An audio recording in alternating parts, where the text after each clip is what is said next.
Their military in every aspect. Their Air Force is now decimated. They have no Air Force, no Navy. I think NATO's making a very foolish mistake. And I've long said that, I wonder whether or not NATO would ever be there for us. So this was a great test, because we don't need them, but they should have been there. World leaders say that the U.S. and Israel started this war and they don't want to get involved. They also recommend a diplomatic solution to bring an end to the war. Well, the Scottish Parliament has rejected an assisted suicide measure. Supporters of assisted suicide say it's about compassion, but critics say it's a violation of ethical, medical, societal, and religious beliefs. The Department of Health and Human Services has postponed a planned meeting this week on vaccines following a ruling by a federal judge. Here's Fox's Jeff Manasso. HHS is temporarily putting off a meeting of the CDC Advisory Committee on Immunization Practices that was set to take place this week in Atlanta after Boston-based Judge Brian Murphy, a Biden appointee, ruled in favor of the American Academy of Pediatrics, temporarily pausing all actions the committee under HHS Secretary Robert F. Kennedy Jr. had taken since last summer, including the department's landmark decision to overhaul the childhood vaccine schedule. An HHS spokesperson saying the department looks forward to this judge's decision being overturned, just like his other attempts to keep the Trump administration from governing. Jeff Manasso, Fox News. In final news, this year's Academy Award saw a dip in the ratings after several years of gains. Just under 17.9 million viewers tuned into Sunday's show. That's down 9% from last year. The show also yielded a more significant 14% decline from last year in viewership from adults aged 18 to 49. It is possible that at least some viewers opted not to watch this year because of political statements they knew would come on the award stage. That being said, there were at least some pro-marriage and pro-motherhood remarks from this year's nominees. Find more news on AFN.net. Like us on Facebook, follow us on X, and subscribe to our free daily email news briefs on AFN.net. Thanks for listening.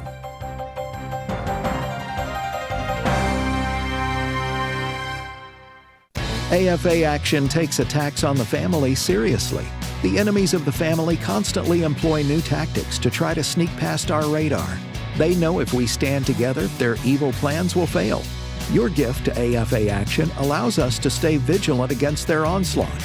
And if you give this month, you'll receive access to the Cultural Institute video When Your Faith is Illegal by Frank Harbor on AFA Stream as our thanks. You can make your gift today at afaaction.net. Welcome to Today's Issues, offering a Christian response to the issues of the day. Here's your host, Tim Wildmon, President of the American Family Association.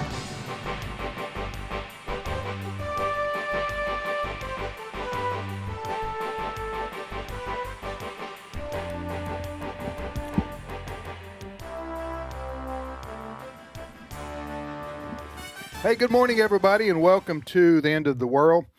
And I'm your host for it. Your host for the end of the world. Actually, we call this show Today's Issues, but today we're renaming it Last of Today's Issues.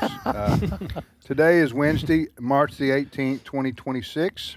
We thank you for listening to this show, Today's Issues, and to American Family Radio. We hope you listen throughout the day and evening to AFR as we try to encourage you in your walk with the Lord and also tell you what's happening in our country and in our world so that we can be salt and light, as Matthew chapter 5 tells us to be in terms of our culture and our society and our families and our churches. Joining me in studio, who also shares this mission, is Ed Battagliano. Good morning, Brother Ed. Good morning, Tim. Good morning, Fred Jackson. Good morning. And you're our brother, too. Go ahead. You just mentioned the end of the world. I did? It reminded me, Lauren Green, who starred in Bonanza. Yeah. Some of us remember that program. Yeah. Well, before he was an actor, he was a newscaster for the Canadian Broadcasting Corporation. I didn't know that. Where I used to work. Good trivia question. Yes. Yeah. During World War II, he was doing newscasts. And he was known as the voice of doom. Lord Green. Lord Green, the If you voice of remember the his news. voice, Yeah. remember his Yeah. voice. Imagine him reading a sober, yeah. newscast. Yeah. Voice of doom. And let me just take a moment with this discussion unfolding, that folks, many times we live through things that happen that make it sound like it may be the end of the world, and one day, of course, it will. But keep your eyes on the Lord, because you'd be surprised how many difficult, dark times people have gone through and come out on the other side, because God said there's going to be another side to it.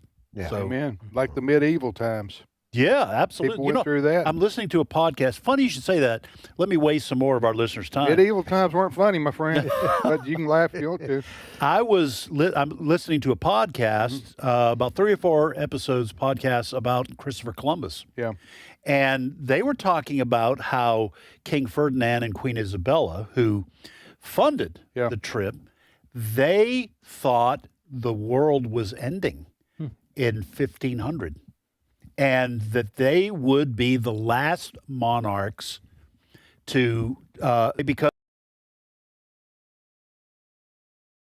the Trinity, first 500 years of Christianity, second 500 years of Christianity, third 500 years of Christianity, 500 for each members of the Trinity, 1500, game's up. Okay, and I thought that's fascinating that we always tend to think our little sliver of years Right. that make up our life, Right. that it could be the end. And now here we are, more than We're 500 basically years just after a that. drop in the ocean. Yeah. It's pathetic. Anyway, God's in charge. We're pathetic. That's We're just our little lives here in the year 2026. 2026. You know, they Tim, to kind of play off what you typically say, Ferdinand and Isabella funded the discovery of the New World. What have you been doing with your life? By the way, Chris Woodward, did we properly introduce you? I don't we believe did. you did, but I Well- will say, if the world is ending, I'm going to go home. I've never seen an episode of Bonanza in its entirety, so I'm going to go home today and I'm going to watch Well, an episode of Bonanza. That's what you're going to do on the last day of your life? Let me just tell you, Chris, Well, I everyone- checked out the Carpenters yesterday. Yeah. So Well, there's some bucket list things Chris is trying to get to before he gets too old to do them. What a I would just say, bucket. Chris, if you're ready to watch Bonanza, and it's a great show, I got to Little Joe will be shot. okay. Okay. Spoiler alert. And little Joe was shot 73 times. And little Joe will make it, though. Now- But he's always shot in the arm Yeah. or something that's how they die in soap non-life operas, too. threatening. Yeah. Is Bonanza the one that Michael Landon was on? Yes. Oh, yeah, That's yeah, little yeah. Joe. Okay. That's Okay. Little Joe. Three sons. Yeah. Adam, Ponderosa. Adam Haas and Little Yeah. Joe. Yeah. It was a great show. At least millions of Americans thought it was. I think it was second only to Gunsmoke in terms of longevity for westerns. And there was the non-woke version of Asians with Hop Sing. Hop Sing. Oh, was that for the? Well, pretty stereotypical. Because he was in the kitchen, right? Yeah, pretty stereotypical. That's why there hasn't been a reboot of that Well, that's series. probably why the Chinese came over here to be cooks and. Yeah. Build railroads. They did. Yeah, they were going to make a life for themselves. Dry cleaning. Yeah. They were the first people really involved with that. But they were legal. And Wait, they came hold over on. legally. How do you know the history of dry cleaning, Chris? Oh, no, no, seriously. There, you just threw that at us here. Can you say any more about it? I read. Did you I read, I read like that somewhere. a volume No. on that or something? I mean, that's pretty insulting for No. Asians. And all that you left unsaid, Chris, was no ticky, no laundry. Right. Well, why do we use it? Where does the expression Chinese laundry come from? Because I think they did have a lot of Laundry? laundromats. Okay. They would take your Yes. Well, Yes. my wife says sometimes, and she's not a racist by any means, but she'll say, "Our place looks like a Chinese laundry." Mm-hmm. And is that I don't know what that means. is that derogatory Maybe because for it's the busy. racist people? Huh? I don't know. That may have a reference to the busyness of a Chinese I laundry. think that's what it is. Yeah. All right. So anyway, I don't know how we got off on this, but That Chris was started 11 me. minutes and 40 Wow. seconds Oh, that I you'll am- never get back, folks. I we am. got 5 minutes. I am news. vindicated. I've found a number of credible websites, not named Wikipedia, that Okay, back they me say up, what? that the many Chinese immigrants in the 1800s Came in- were heavily involved in the laundry business. Yeah. Well, yeah, a lot of times stereotypes Or based on are something true, based right? on something like true. Italians and mafia. Well, Well, I mean, you just said true, yeah, right? well, that's a well-known. I didn't mean to but be offensive. fairly rare example of Italians being involved in the mafia. The percentage, And Canadians and being nice, right? Oh, that's not true. That's not. Oh, It is. It is. Fred's not nice. It is true. I like. Okay. I like Canada. Okay. I don't like their Very politics. clean. Well, I tell you another stereotype that is hurtful to me and my people, that Southerners are slow. You know, slow thinkers, just because we're slow talkers. Right. And I don't think that's fair, but that's the way the perception was for so long.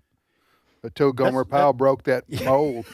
Oh You know yeah. what I'm saying? Gomer Pyle, He broke he introduced Southerners to the rest of America. Yes. You know what I'm saying?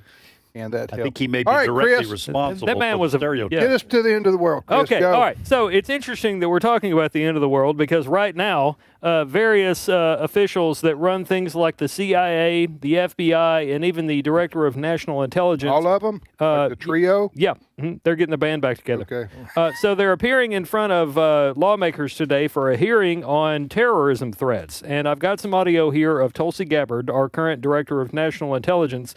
She's outlining the threat from things like AI from our enemies, China being one of them. Clip 9. The IC assesses that China is the most capable competitor in the field of artificial intelligence. The IC assesses that AI capabilities are rapidly advancing and changing the threat landscape, as this is a defining technology that enables computers and machines to simulate human learning comprehension, problem solving, creativity, and autonomy. It will be critical to ensure that humans remain in control of how AI is used and of the machines that may threaten to autonomously violate the interests of the American people across all domains. AI adoption at scale across the spectrum of usage poses serious risks. AI has the potential to aid in weapons and systems design and has been used in recent conflicts to influence targeting and streamline decision-making, underscoring the risk and likely threats that could manifest on the battlefield. So she's making those comments about China, and President Trump for months now has been saying we need to be the leaders in AI because countries like China are going to use it against us to take over the world. Well, this is the problem with technological innovation, is it usually, like the horse escaping the corral, it usually gets out before you can adequately prepare or repair fences, that kind of thing. There's a little bit of a muddle. That was a Bonanza reference, I think, right there. That was a little muddled. The thing I'm saying is, Your point is, and the point is, everyone is saying, hey, we got to be cautious with AI. We can't just let it loose without limits. The problem is, who's we? right. All right, maybe that's what we want to do, but if we want to keep up with China or other countries that would certainly use that technology to harm us in the international competition between heavyweights, you can't limit them. And so there are people in our country, he says, well, then you can't limit us. If you limit us in this country, we can't keep up with them. And this is how technologies, there used to be and still is a lot of worry about nuclear proliferation. More and more countries getting the bomb. That's what we're at war with Iran over. But we were first. Soviet Union was close behind. Then the commie red pinko Chinese. Wow. Okay. That's a stereotype. And so now I forget how many. I'll look it up. But there are a lot of countries with nuclear weapons. It's called proliferation, and AI is going to pose the same kind of potential threat. It's just going to explode at some point, and everyone's going to have to hurry to keep up with it. And if you want to know what the danger is in that, I saw this documentary on this company that cloned dinosaurs on an island, and those dinosaurs got loose and ate people. Several times. Yes, several times they got loose. Anyway, it's a little bit of a Jurassic Park reference there if you didn't get it. Hey, Fred, you got anything on this, or you want to move on? Well, I was listening to Tulsi Gabbard's presentation just before coming in, and I said to Ed, if you're worried at night about threats around the world to America, you Right. didn't want to listen to her presentation, Was that right? Oh, she went well beyond AI. One point she did make, their concerns. She's the director of national intelligence. Their concerns about terrorism in this country, and she made mention of the attack there at the synagogue in Michigan last week. And we now know the guy who drove that car into that synagogue in Michigan. He has family relatives who are Hezbollah members. So she said, our vigilance has got to increase greatly these days because there are threats from so many directions. I did not know that Iran has been telling the world that they're trying to develop a space program. She said, no, they're not. What they want is for the world to leave Iran alone, because what they really want to do is develop boosters to allow them to deliver intercontinental missiles to Europe. So that's what they're using, falsely stating they want to develop a space program just like everybody else. No, they don't. They want to develop boosters so they can deliver their missiles to places in Europe.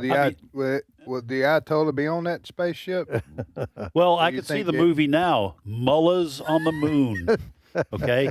Who believes that? Anybody believe that that's what they were designing? By the way, 9 countries have in total over 12,000 nuclear weapons. China, France, India, Israel, North Korea, Pakistan, Russia, the UK, and, of course, the U.S. Mm-hmm. Yep. 9 countries with nukes. Did they mention Israel there? Yeah, Israel's in that group. Yeah. Go ahead. Next story. All right. Well, speaking of Iran, this very well could have been the lead. But Israel took out another Iranian official today.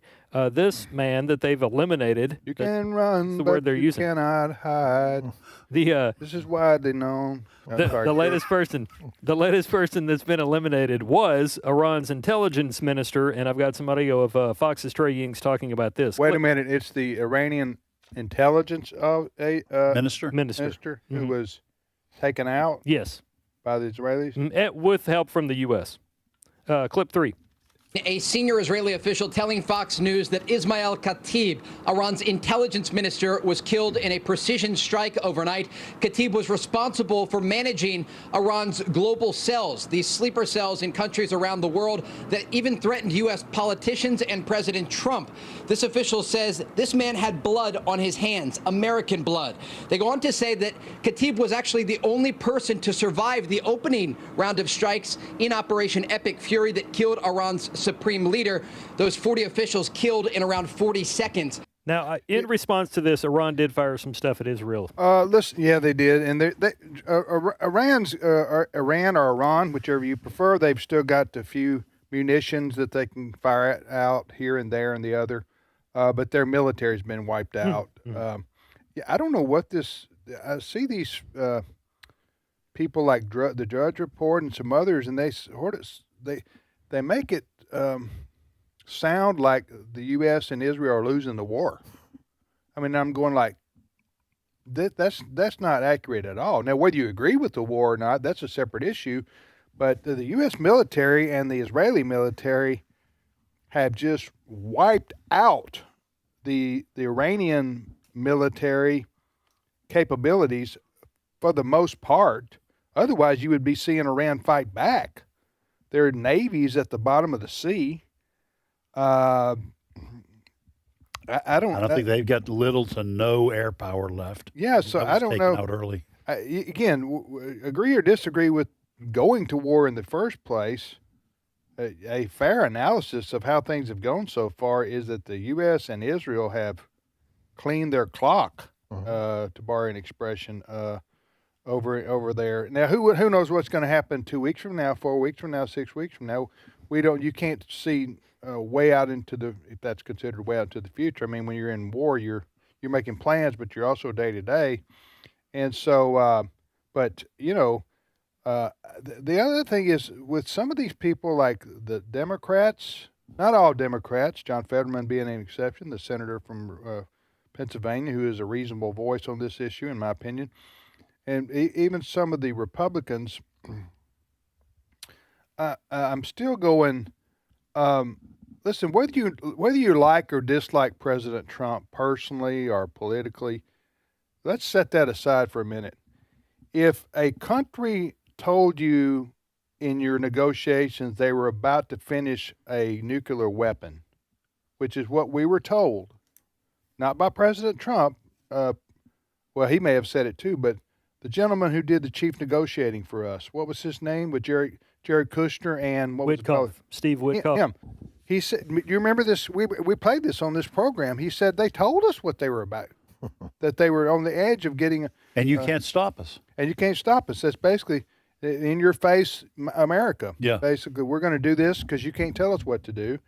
And so, if you believe, as I do, that Iran was being honest there and that they were about to have nuclear weapon capabilities, to think that they wouldn't, you're running a big risk. I'm talking about a monumental, historical, top 20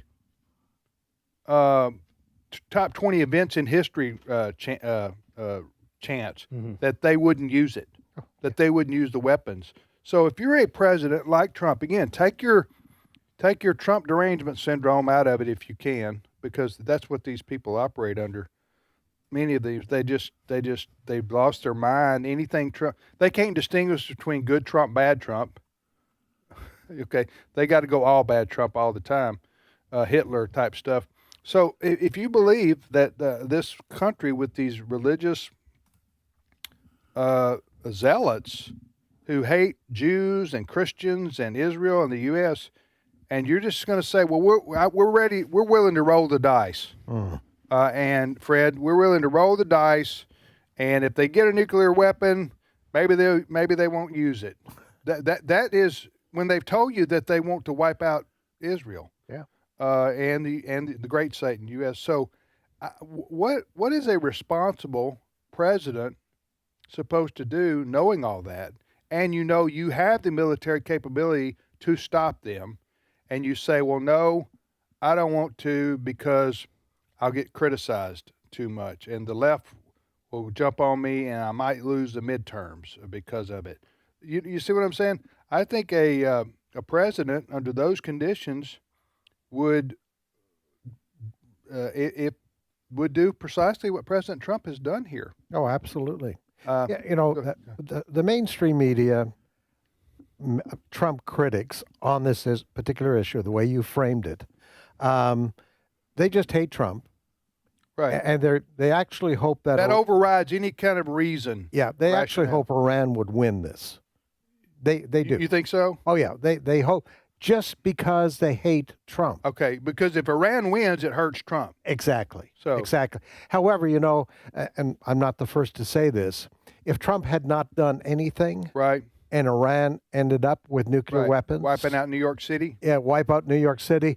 You knew this. Trump. Exactly. You knew this. Right. And you did nothing. You did nothing. Yeah. By the way, presidents, all the way back to Bill Clinton, George W. Bush, Barack Obama, Donald Trump, Joe Biden, and then Donald Trump again, all said Iran cannot have a nuclear weapon because it poses a critical threat to U.S. national security and global Democrat stability. And Republican president. Democrat, half and half.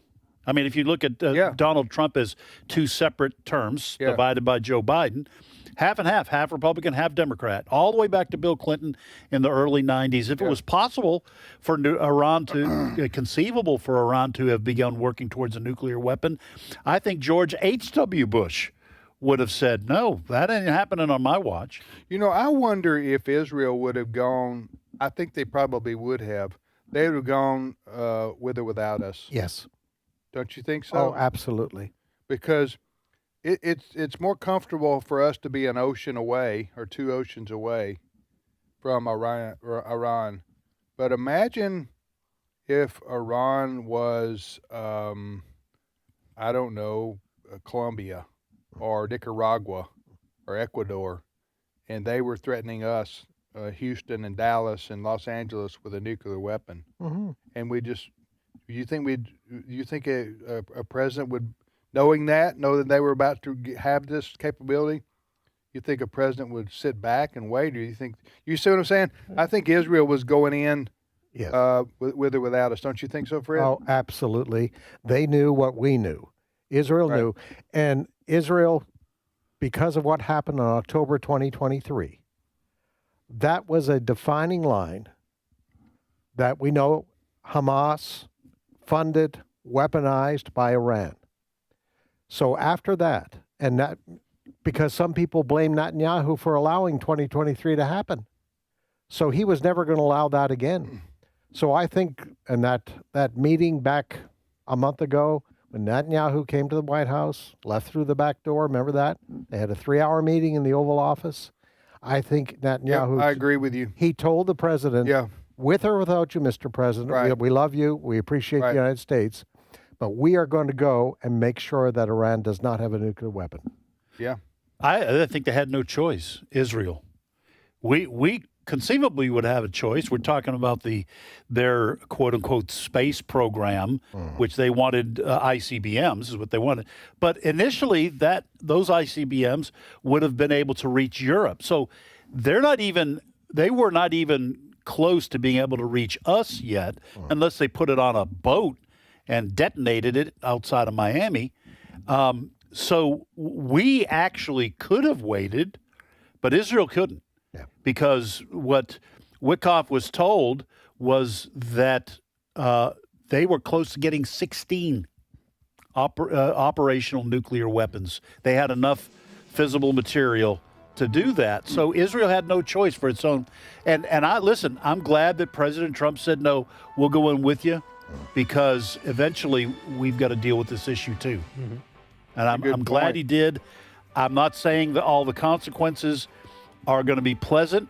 We're all dealing with high gas prices and all that. Do you buy this criticism from some on the right that Israel dragged the U.S. into war here? No. Okay. No, I don't. I just, that's part of the kind of some of the sickness that seems to be developing amongst conservatives. Right. Blaming Israel.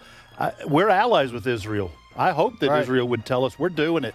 We'd like you to come along, but we're grown-ups. Trump made the decision on his own. Nobody dragged us. All right, we'll be back with more. Abraham Hamilton III will be with us momentarily. Stay with us.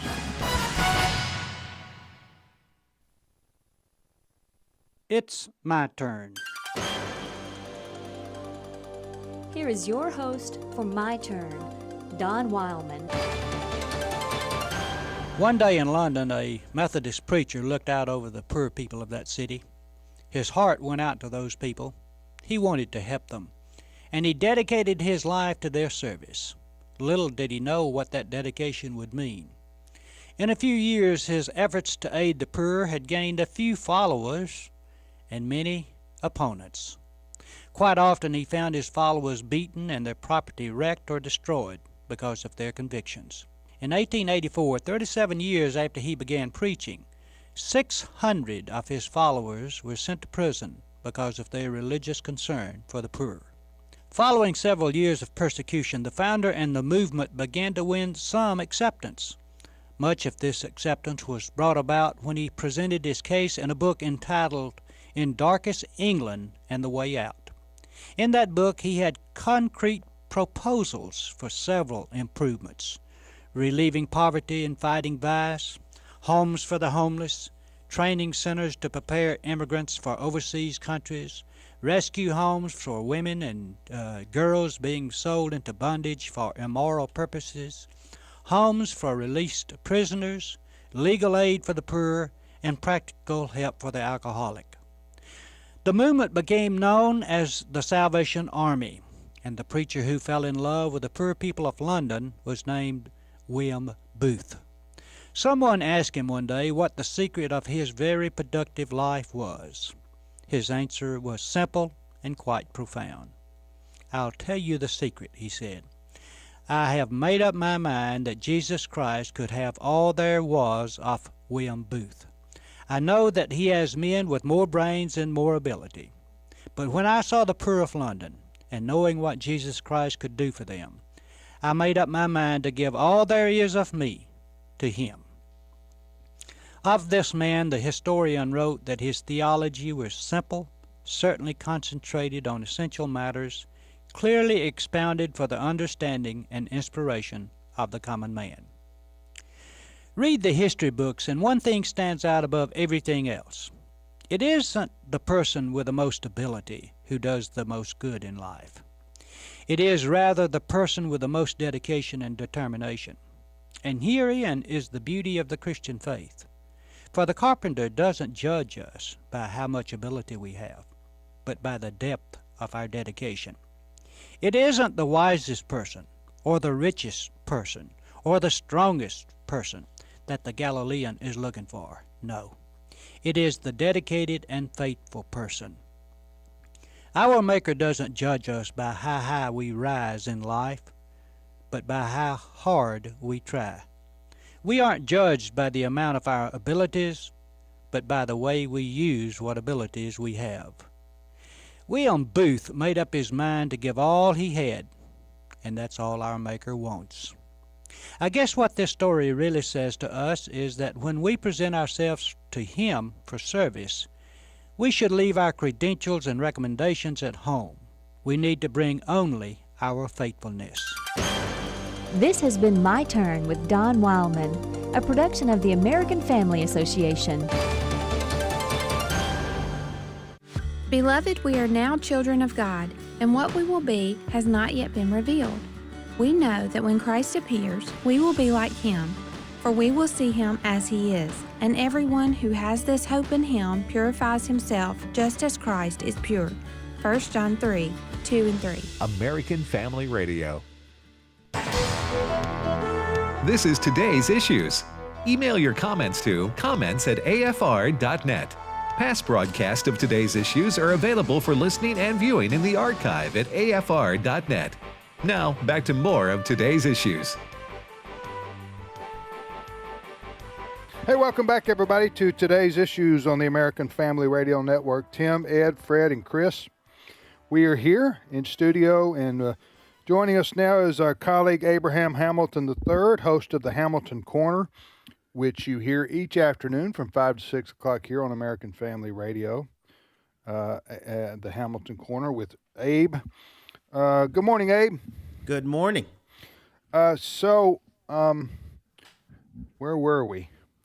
What was our topic for Abe today? Well, I think gardening. No, Gardening we tips? did have and Chris may have a story. I have an article here from a website talking about jury nullification was the first thing we wanted to bring up. Did you have a story in that? I had a legal story that I was going to run past him if we have time, but you go ahead. Well, the story is, Abe, about a liberal group. This was first reported, I think, by the Washington Free Beacon. It's a group called Freedom Trainers. It is funded by George Soros's Community Change. Guy never runs out of money, does he? Yeah. Good. Right. And they've been hosting webinars and distributing materials on jury nullification.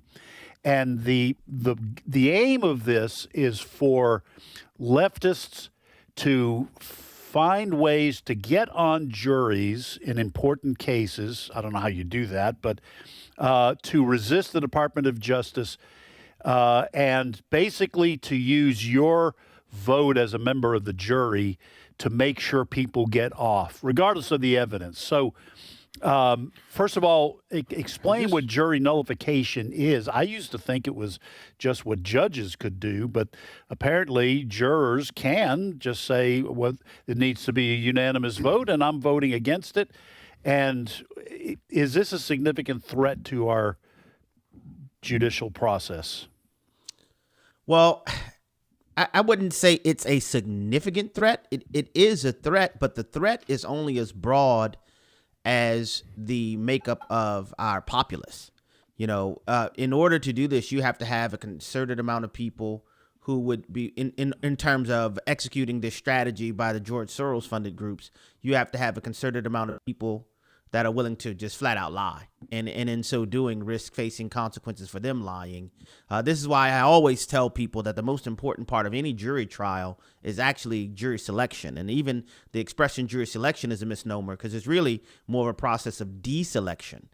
It's the job of the attorneys during the jury selection process to identify whether or not there are jurors who will ultimately, or I should say it better, veneer men, because you're not a jury until you're sworn in, but veneer men are the people that present themselves for potentially being sat on the jury, but to determine whether or not you have veneer men who will follow the law. And so what the whole jury nullification Soros project is to get people who really have no commitment to following the law, but to find themselves on a jury nevertheless, so that they can, quote unquote, nullify a law that they disagree with by getting on the jury.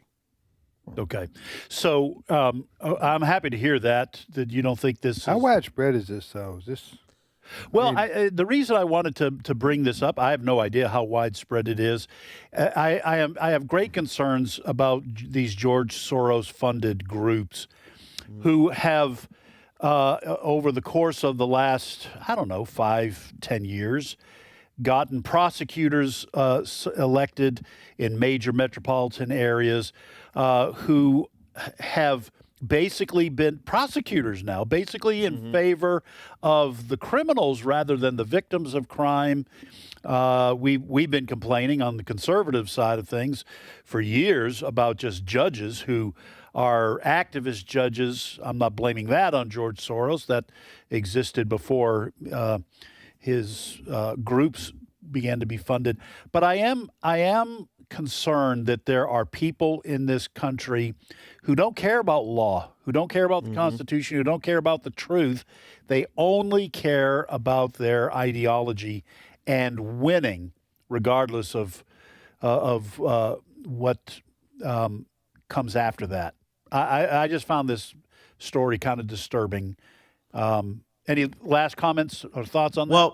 Well, no, it is disturbing, but the penchant toward lawlessness is far broader than the legal system. And then I would say, in terms of threats to the legal system specifically, the Soros prosecutors are far more prevalent threat than the jury nullification trainers or whatever, because you would have to get other jurors to go along with it. It's something that would be determined on a jurisdiction basis.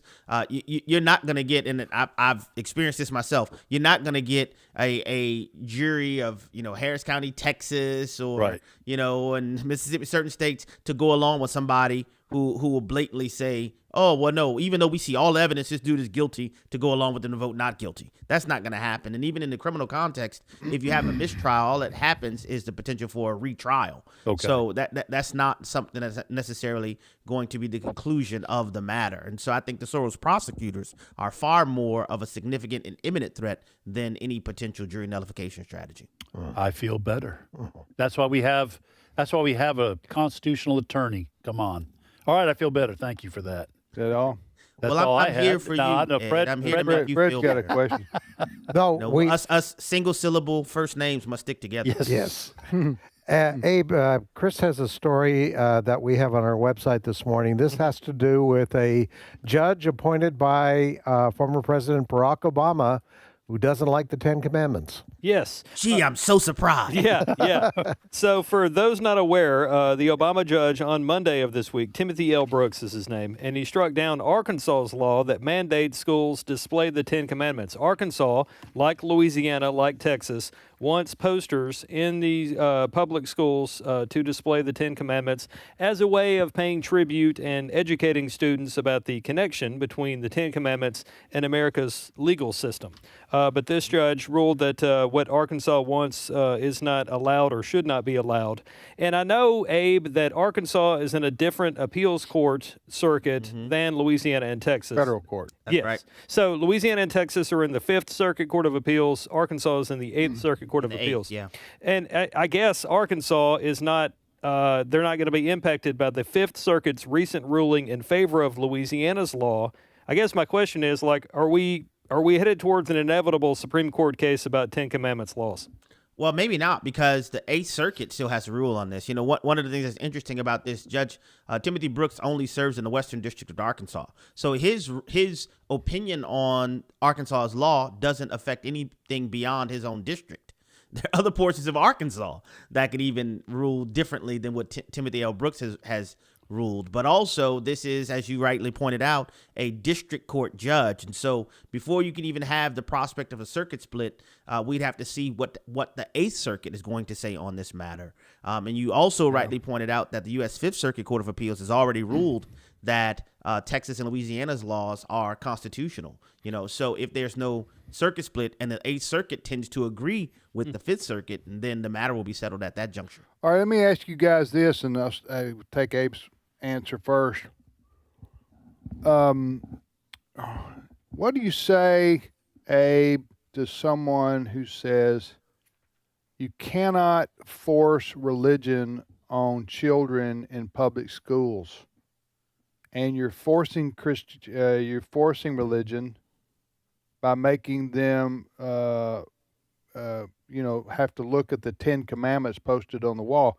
Would you like it if we posted some Sharia law up there, maybe in Dearborn or somewhere in where there's a growing Muslim population? How would you Christians feel about that? We put some. So how do we answer? How do we answer that kind of a question? Well, I can answer it on the legal front, and I can answer it on the personal front. We got time. Yeah, Go ahead. personally, I'll just say both.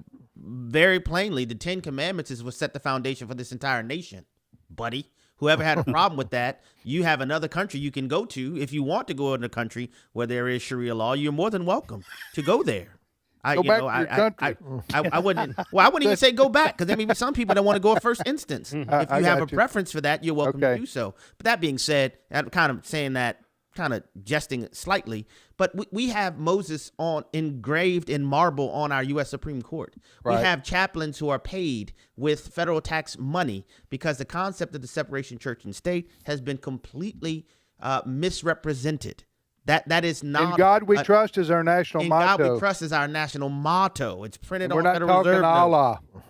And we're not at all. And the 10 Commandments, it's a fact. This is not a debatable notion. This is an objective fact. Our entire separation of our judiciary is based upon Jethro's counsel to Moses in Exodus chapter 18. That's just a fact. It's in the Constitutional Convention's record. That's just a fact. So saying these things, and Governor Sarah Huckabee Sanders said it, that we have laws in the state of Arkansas that says you can't murder.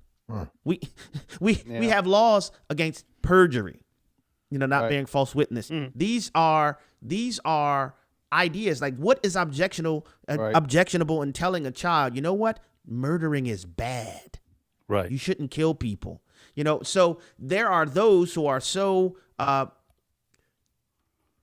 focused on trying to strip faith from public life in our country that they'll even throw the baby out with the bathwater just because they know that a statement is in the Bible, and it's a statement that most people agree with. They agree that people shouldn't be murdered, but they don't want it published in our schools because they don't want children to know, hey, by the way, the Bible says these things.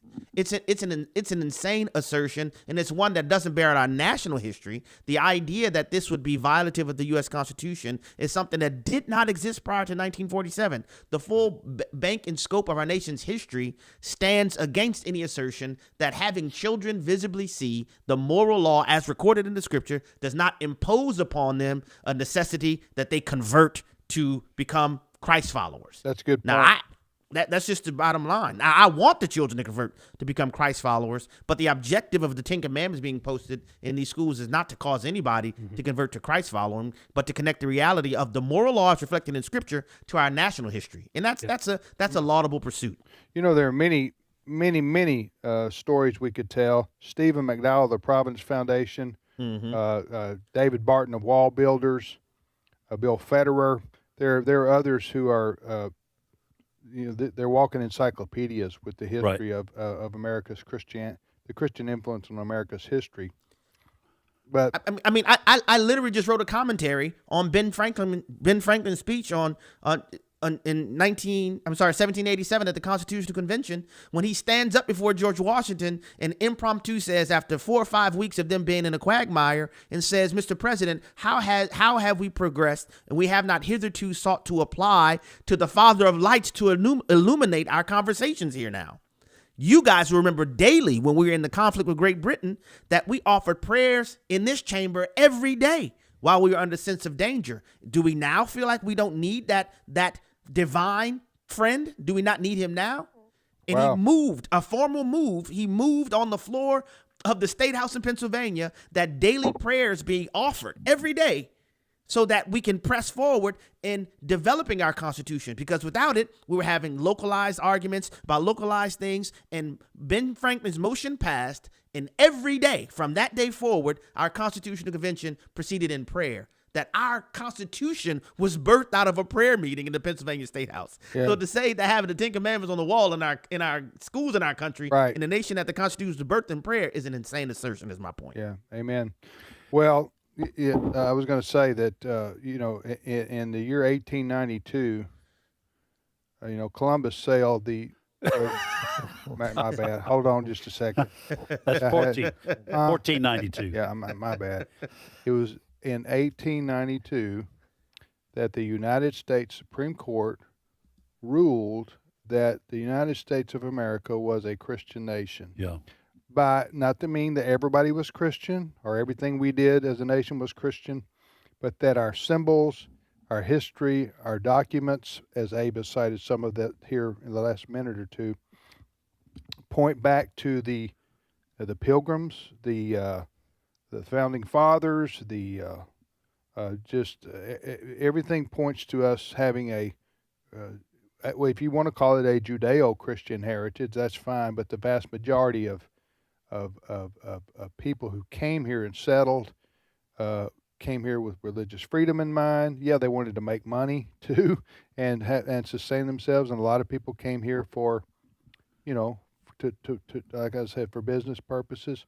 But the Christian foundation of our country is inarguable, and to the point where even the Supreme Court said so in 1892. Yeah.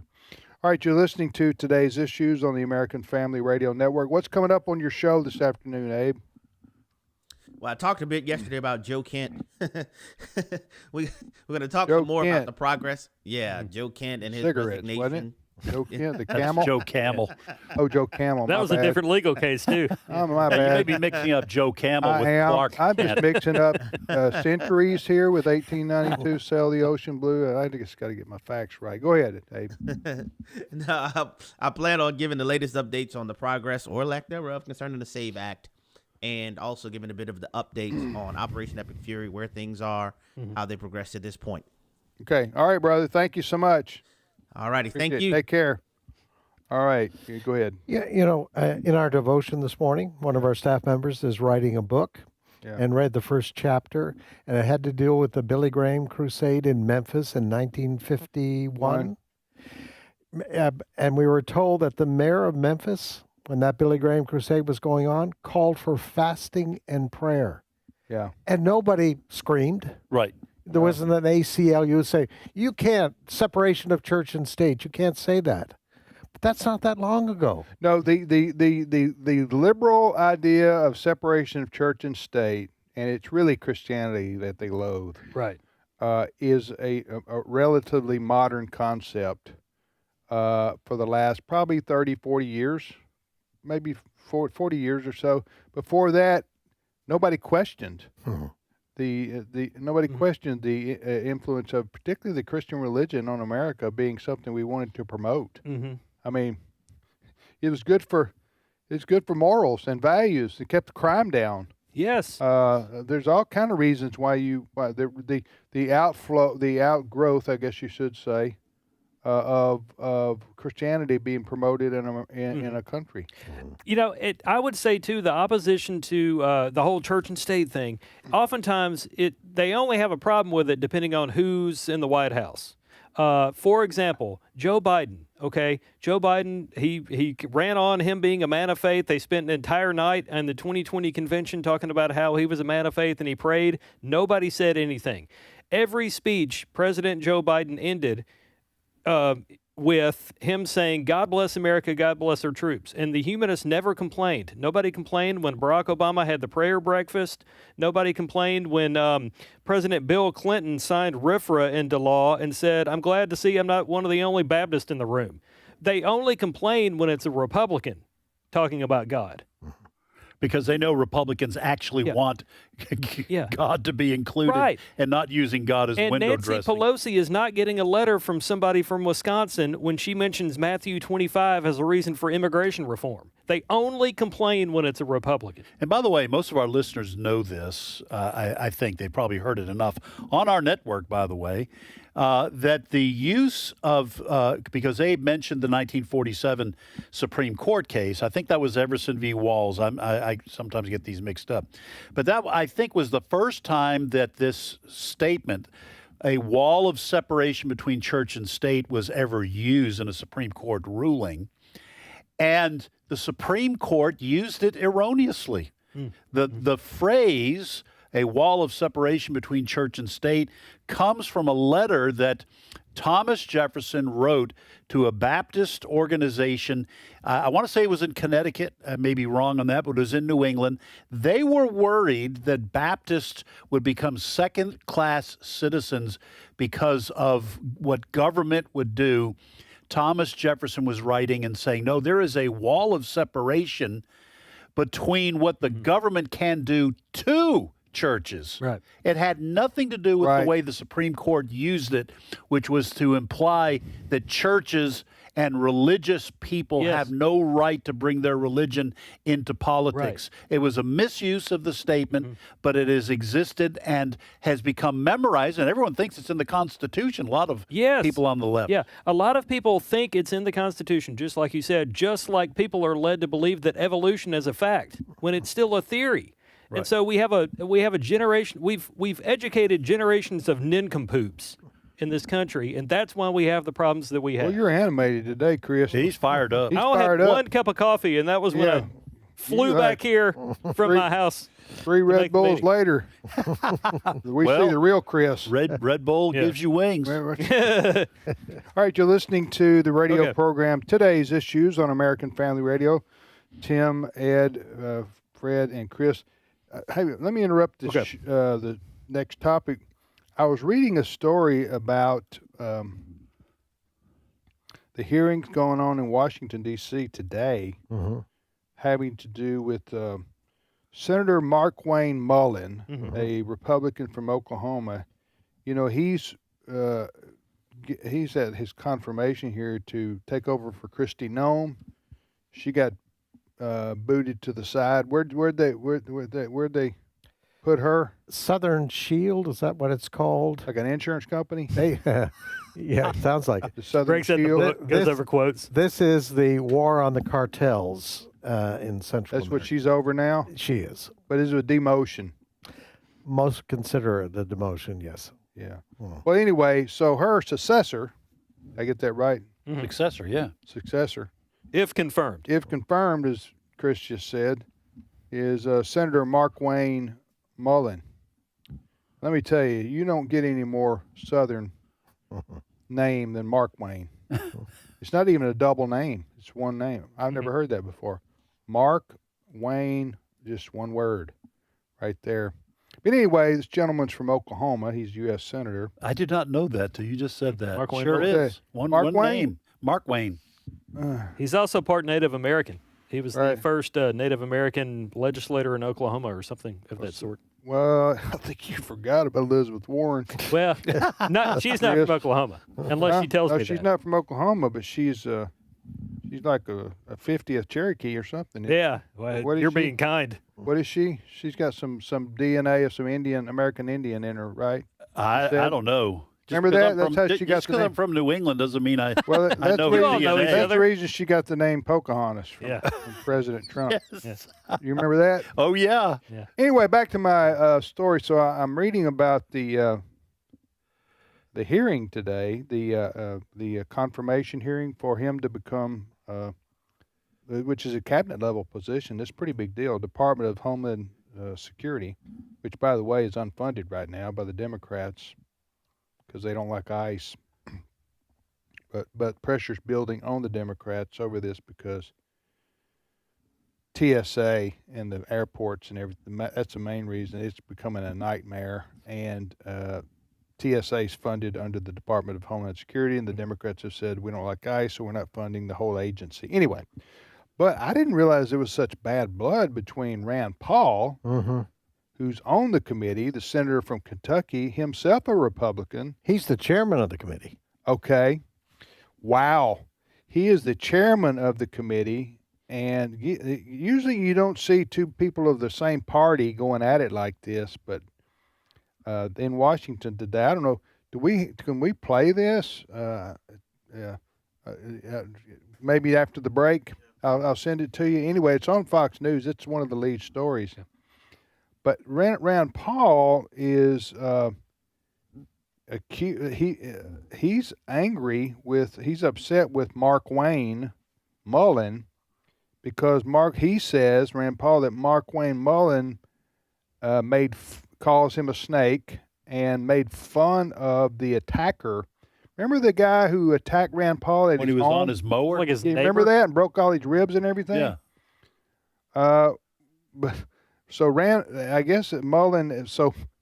Paul's like, say this to my face today. I mean, this is almost, if they were to go into a wrestling match, they probably would have. But Mullin tells Rand Paul, quote, "We just don't get along," end of quote. Let me earn your respect, talking to Rand Paul about him being the new Homeland Security. Anyway, it's personal, and it's down and dirty, and it's going on right now between Rand, that's a name you don't see every day. Right. And Markwayne. And Markwayne. That's a name you don't see every day. So any comments on this? Well, I do have a comment on Elizabeth Warren. I looked something up. Go ahead. Okay. So in 2018, she released results from a DNA test showing she had a distant Native American ancestor estimated to have lived 6 to 10 generations ago. Okay. But tribal leaders, including the Cherokee Nation, rejected the use of DNA testing, emphasizing a tribal citizenship is based on documented lineage and cultural connections. So apparently, Senator Warren does have some Native American ancestry, but it looks like it's pretty small. Yeah. How distant? 6 to 10 generations ago. Yeah. I think we all got everything. If you go back that far. If you go back that far, we all got everything from around the world. We'll be back momentarily. The views and opinions expressed in this broadcast may not necessarily reflect those of the American Family Association or American Family Radio. Faith, family, freedom. American Family Radio. They will thrust a cell phone in your face. If you ask a question, they'll surround you with cameras. They'll scream at you. They'll try to get you to commit violence. I believe God is giving us a little bit of a glimpse into what life without Him would be like.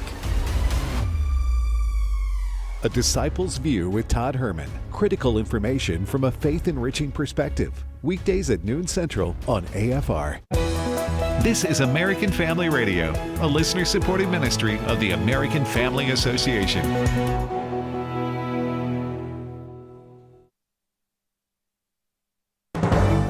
For American Family News, I'm Chris Woodward.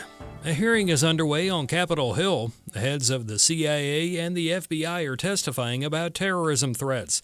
Director of National Intelligence Tulsi Gabbard is also at the hearing, which coincides with a separate hearing on the nomination of Markwayne Mullin for Secretary of Homeland Security.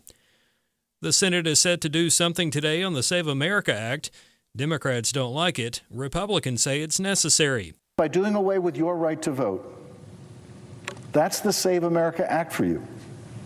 It should be called the Save Our Political Hides Act, because that's exactly what it is. This bill makes it easy to vote and hard to cheat. They're happy with exactly half of the equation and not the other half. But you can't have both and have a functioning representative government. President Trump is in favor of the Save America Act. It's so good for our nation. I mean, who would not have voter ID? Who would not have proof of citizenship? And the only people who would want not to have that are people that want to cheat. For more on this bill, visit our website, afn.net. Israel has eliminated another official in Iran. This one was the intelligence minister. Here's Fox's Trey Yingst. Ismail Khatib was Iran's intelligence minister, and he was taken out overnight in a precision strike, we are told, by a senior Israeli official. Khatib was also the man responsible in part for shutting down the internet in Iran and even spying on regime officials. This official goes on to say his network specifically targeted current and former U.S. officials, including President Donald Trump. Now, the Iranians are responding with a number of strikes against Israel and Gulf countries. Overnight missiles soaring through the skies of this country. 2 Israelis were killed, elderly people who were in their apartment at the time when this cluster munition exploded there in their neighborhood. Meanwhile, President Trump has voiced concerns that NATO members don't want to help keep the Strait of Hormuz open and operational. Well, we don't need too much help, and we don't need any help, actually. We've wiped out their Navy, wiped out their military in every aspect. Their Air Force is now decimated. They have no Air Force, no Navy. I think NATO's making a very foolish mistake, and I've long said that, I wonder whether or not NATO would ever be there for us. So this was a great test, because we don't need them, but they should have been there. World leaders say that the U.S. and Israel started this war and they don't want to get involved. They also recommend a diplomatic solution to bring an end to the war. Well, the Scottish Parliament has rejected an assisted suicide measure. Supporters of assisted suicide say it's about compassion, but critics say it's a violation of ethical, medical, societal, and religious beliefs. The Department of Health and Human Services has postponed a planned meeting this week on vaccines following a ruling by a federal judge. Here's Fox's Jeff Manasso. HHS is temporarily putting off a meeting of the CDC Advisory Committee on Immunization Practices that was set to take place this week in Atlanta after Boston-based Judge Brian Murphy, a Biden appointee, ruled in favor of the American Academy of Pediatrics, temporarily pausing all actions the committee under HHS Secretary Robert F. Kennedy Jr. had taken since last summer, including the department's landmark decision to overhaul the childhood vaccine schedule. An HHS spokesperson saying the department looks forward to this judge's decision being overturned, just like his other attempts to keep the Trump administration from governing. Jeff Manasso, Fox News. In final news, this year's Academy Award saw a dip in the ratings after several years of gains. Just under 17.9 million viewers tuned into Sunday's show. That's down 9% from last year. The show also yielded a more significant 14% decline from last year in viewership from adults aged 18 to 49. It is possible that at least some viewers opted not to watch this year because of political statements they knew would come on the award stage. That being said, there were at least some pro-marriage and pro-motherhood remarks from this year's nominees. Find more news on afn.net. Like us on Facebook, follow us on X, and subscribe to our free daily email news briefs on afn.net. Thanks for listening.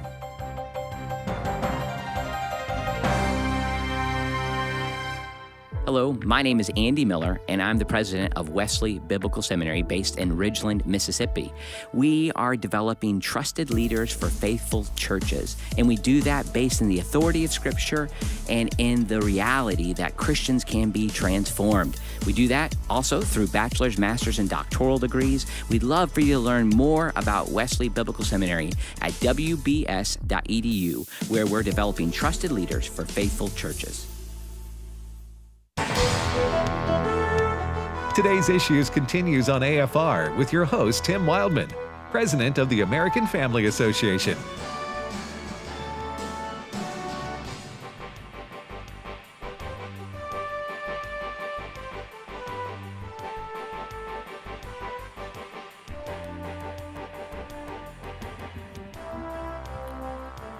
Welcome back, everybody, to today's Issues on the American Family Radio.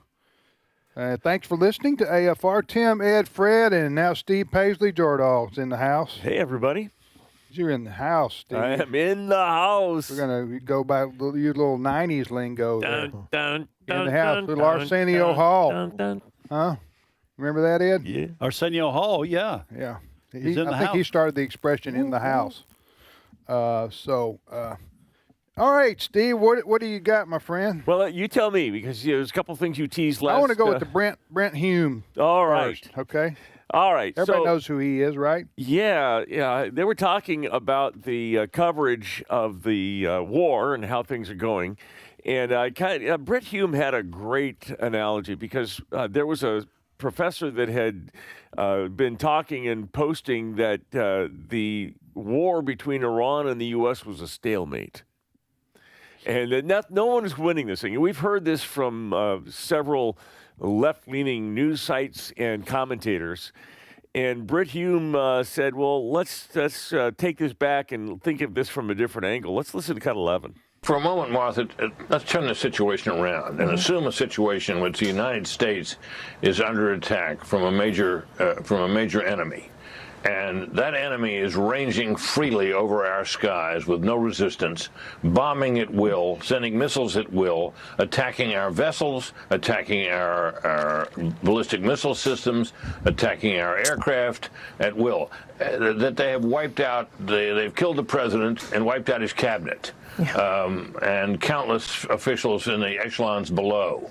And we have responded as the United States by shutting off a major waterway that we need for our economy. Yes, it harms other economies as well. Do you think anyone would be saying that this is, as Walter Russell Mead put it today, a stalemate? I don't think so. Yeah. That's brilliant. That is brilliant. I've always liked Britt Hume there from Fox News. We talked about this last hour some, but the political left and their friends in the mainstream news media, they want the United States to lose. Because if the United States loses the war, it hurts Trump. So that's their main objective to see is how can we damage Trump and by extension the Republicans, and that's if the U.S. is maybe not loses, but gets hurt so bad that it begins to be a liability politically for President Trump. It's sick because you start saying to yourself, whose side are you on? Are you really on Iran's side? But it sounds like it with a lot of these folks who, if you're going to say, like Britt Hume said, if you're going to make an analysis of the war so far, take your Trump derangement syndrome and put it on the shelf, but they can't help themselves. Then you need an objective look at this war is just as he described.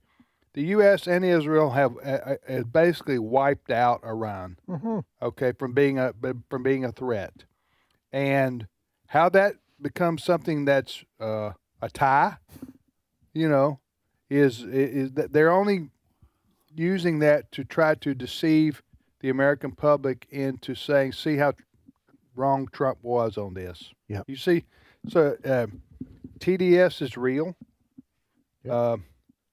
And so, listen, we've talked about this too. President Trump is a unique cat. Huh? Yep. And I mean that in the best possible way. And so, and I know people may disagree with me on this, and that's fine. We can all be friends. I don't like the way he talks. Oftentimes, as President of the United States, he just takes decorum and kicks it out the door, and he does so unceremoniously, without decorum. And so I think I would like to see more, but that's not him. So and now, since he's president and there's no re-election coming up, then he's not going to be filtered at all. And so, what I'm saying is, those people on the left, he goes after them so often and makes it so personal, as they do and have done to him, that it just becomes, for those people, it just becomes, and for him too, quite frankly, a lot of times you can't even see things any rational way other than I hate that person because they hate me. Yeah. So does that make sense? I understand, and I think a lot of the TDS comes from. I've mentioned this before on the air. Trump derangement syndrome for you? Well, for 30 seconds. Well, Trump derangement syndrome is a term that people on the conservative side attribute, almost as if it's a mental illness, to those on the left who can only have hatred for Trump, and it colors and affects everything else they do, so that they're no longer thinking in a rational way. Right. They're being run by this emotion of hate. Right. And I think a lot of this stems from the fact that President Trump, Donald J. Trump, was not supposed to win in 2016. I think these members of the progressive left and even further the radical left thought they were going to have 8 years of Hillary Clinton following 8 years of Barack Obama, and conservatism would die and go away, and they would have their progressive, quote unquote, regressive utopia. And Donald Trump defied all odds. He was combative. He was that New York street fighter. He's insulting. He is brash. He is can be a sometimes child. arrogant, like when he says, I can do whatever I want with Cuba. That's not considered presidential way of speaking, even though it's true. Okay. And so 2016 lit the left's hair on fire. Trump became the person who kept the utopia from coming, and they have hated his guts ever since then. And the fact that he has been successful. You're really waving your hand, boy. I'm waving it. You go. I'm For waving. those I'm watching going on the show full on video, you're gonna wear your arm out, brother. Full Go ahead. Italian on this one. Okay. So the fact that he has been so successful has made them go insane. Yeah. And that's why they can't even recognize, like, the Abraham Accords, right, or the success of the economy in his first administration. They cannot say he's done an amazing job. He's done what 5 other presidents could not do in terms of shutting down Iran. They can't even say congratulations on that, because they are engulfed in hatred for this man, and I think it's all because he stood in the way of their utopia. And his personality doesn't help. Doesn't help. And I'm not, because when you get tongue lashed and call names by him, and he's done it to people on the right too, or conservatives, it personalizes things. Yes, that's what I'm talking about. I oftentimes don't like the way he talks because it just is demeaning. But that's just who he is. Go ahead, Fred. What are you going to say? I was just going to say, and the other factor, the Democratic Party and the mainstream media are joined at the hip. And it goes absolutely to a certain extent. It goes beyond Trump derangement syndrome. They are linked, mainstream media and the Democratic Party. They are linked ideologically. They do not like what America has stood for through the years. I'm talking about capitalism. I'm talking about all of those things of earning your way up the ladder. And he's very patriotic. Trump is very patriotic. He's very patriotic. He believes in what most of America believed in for years and years and years. You know, open up a business, develop your business, have free enterprise, have competition. The left stands against that. Ideologically speaking. That's why when Joe Biden opened up our southern border and millions of people invaded this country, the mainstream media, with the exception of Fox, which stands over here by itself, they refused to go to the border. They refused to go to the border to tell that story. That's right. Because they agreed with Joe Biden on this. Yeah, no, they're in lockstep. The liberal news media, they're in lockstep with the Democrat Party. And you just have to factor that in. Go ahead, Steve. There are many reasons that I really hope that the Republicans maintain the control of the Senate and the House in the midterms, not the least of which is if they lose control of the House, the 3D chess Trump that accomplished everything is gone, and the bully is the only thing that's left. And we will have 2 years of just... I fully expect if the House flips to Democrats, which betting odds are that it will, just like Tim always says, just for historical reasons. Economy's not doing great. You punish the party in power. I fully expect them to impeach Trump yet again. Oh, yeah. If the Senate flips, maybe it's 50-50 that they convict him. So, folks, you have got to you've got to register to vote and turn out to vote here in 2026. Absolutely. That stuff I just mentioned could happen. It's a distinct possibility. All right, we have there's a company called Foundation that has made humanoid Phantom MK1 soldier robots. MK1s? They're called the Phantom robot, and they stand about 5'11", 176 pounds, and they are Wait, hold on. trained. 5'11", how much? 176. I'm right there. Let me add 15 pounds. You think you can take on a robot? Well, I'm 5'10" and a half. Yeah. 191. But I'm trying to get that down. So I could get it down to 176 and I could go toe-to-toe with The thing about robots is they don't lie about their height or their weight.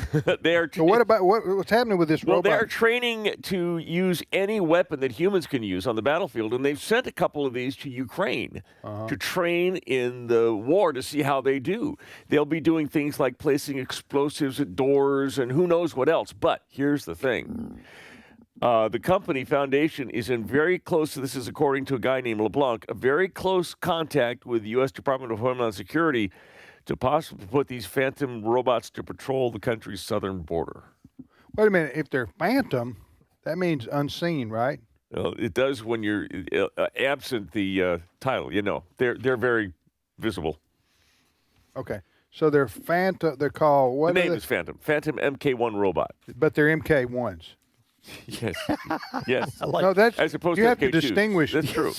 Between Because the MK2, I think they're still a little twitchy. MK2, but the MK3s have developed attitude problems. That's what we hear. This story freaks me out. Yeah. Okay, it really does. I pay attention to this. I am not a Talking about robots. The development of robots, and the progress in mimicking human motion. Yeah. And walking, dancing, all kinds of stuff has really accelerated. And the very idea of putting robots on the battlefield with weapons, with explosives. We're going to put robots on the border. Yeah, robots on the. You hear this? Yeah. That's what Steve's talking about. That's what they're saying.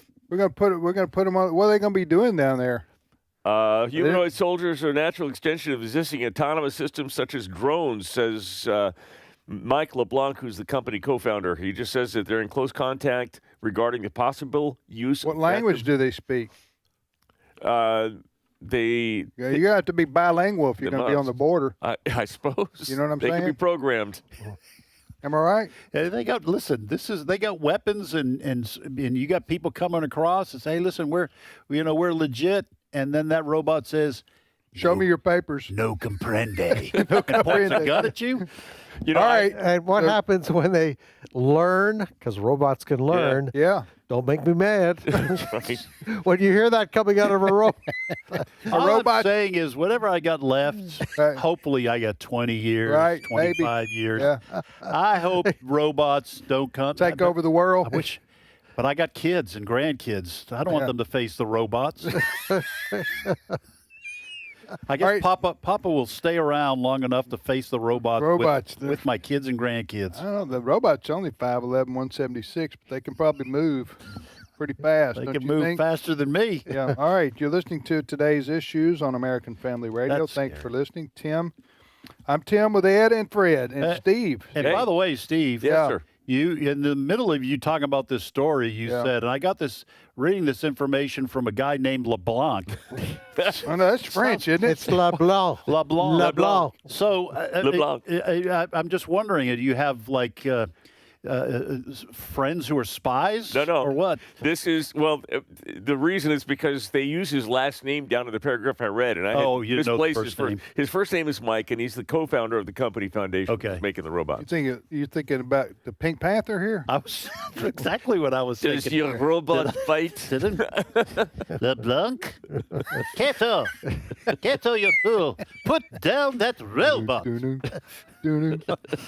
All right, next story. All right. I want to point out, John Fetterman was on Fox the other day, and he was saying that he stands alone in the Democrat Party as being a friend of Israel, and he explains why. And I wanted to play this for you, cut 12. I am the only Democrat that is absolutely fully supportive of what the president has done, with epic fury. And that's isolated me as in my party. But for me, generation now, we are losing generations in my party to supporting Israel and, really the nation there, the only nation in the region that has the kind of values that we as a Democrat, we want to live under that. So for I don't follow the polls. I'm going to follow the moral clarity of Israel, and I'll be the one Democrat to celebrate, continue to eliminate, leadership that just a couple weeks ago just executed thousands of their own young people there. Listen, good for John Fetterman. Yes. Because he is a fair-minded Democrat. Okay. He's probably, he's not going to get any invitations to any parties the Democrats are holding, Well, not if he's going to wear themselves. shorts and a hoodie, but obviously because of his politics too. We're not implying that he's a conservative by any means. He is a fair-minded, old-school liberal. Yeah, and he said right there, there was a day when Democrats and Republicans all supported Israel. Right. And it wasn't a question of, it was bipartisan. Democrat and Republican presidents all supported Israel. I'm not talking about every single policy Israel has or every single action Israel takes, but I'm talking about, generally speaking, there was broad support for Israel's right to exist and to defend themselves. And the Democrat Party now has a lot of, and there's some Republicans, but the Democrat Party, John Fetterman's the exception. Yes. Now, as he said, I'm basically all alone in my own party. Isolated. Even Chuck Schumer, a Jew. Right. You don't hear him defending Israel that much or talking about this issue. So, anyway, it was good to hear John Fetterman. Listen, do we all wish he would, most people wish he would maybe dress it up a little bit in terms of his attire. He likes that hoodie and things like that. I understand the desire for comfort, too. Right. I don't know if I'd run for Congress just for the reason I wouldn't want to wear a suit and tie every day. Every day? Every day. That would get old. All right, so anyway, good for John Fetterman. What's next, Steve? All right, good news. The FBI has rescued a 16-year-old girl who had been missing for about a month. She was safely recovered following a multi-state investigation that led to the arrest of a kidnapper, a repeat kidnapper. He goes by single name Negron, Negron. He was arrested. She had this gal holed up in a hotel room, no doubt using her for very ill purposes. And so the FBI came along. It's the second such rescue that they've made fairly recently. They have also recovered a 13-year-old child. These are trafficked girls. Trafficked girls, yes. So here in the United States, folks, yeah, this country's got a lot of evil in it. We need God desperately. Yeah. So good news. I just wanted to listen, bring that up. We were critical of some, especially in leadership of the FBI under the Biden administration, because they were at times using their authority to go after Christians and pro-lifers and that kind of thing. But we always said that there are the rank and file FBI agents who still do their jobs, and kudos to the FBI for finding these two girls and continuing to make the scourge of trafficking a priority. Mm-hmm. Good on them. And pray for these girls. We got about 4 or 5 minutes. What you got left? Well, there's been a Tucker Carlson sighting. He has gone off the deep end. Tucker, conspiracy theories, who knows what's happened to him. But after he left Fox News. After he left Fox News. Fox News, he was great, in my opinion. I think everybody, go ahead. But yesterday on St. Patrick's Day, he found he kind of went another level deep. I just wanted to play you a little bit of Cut 14. Good evening. I'm out here searching for leprechauns. These are tiny little Irish alcoholics looking to get your children drunk. You may think they're innocent, being as they're on the Lucky Charms box and all. But that's what mainstream media wants you to think. Why do you think there's no gold behind our currency? Because the leprechauns took it all and put it in a pot. Now, we all love a capitalist, but leprechauns are just agents of chaos looking to get young people hooked on whiskey and Guinness. You know, Ireland needs to answer for this. Leprechauns, they're magically malicious.